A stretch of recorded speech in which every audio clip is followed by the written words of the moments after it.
So here's more of this Fisher Paykel video. Let me get out of the light there.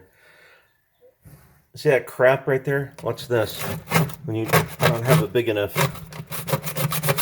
scraper, but look at the crap coming out. What the hell?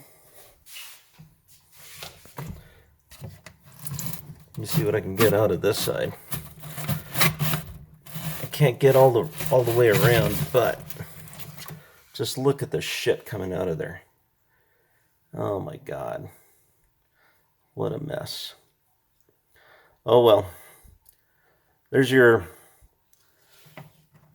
Fisher Paykel crappy dishwasher making people sick. Nasty. That's just gross. It looks like sewage. Yuck.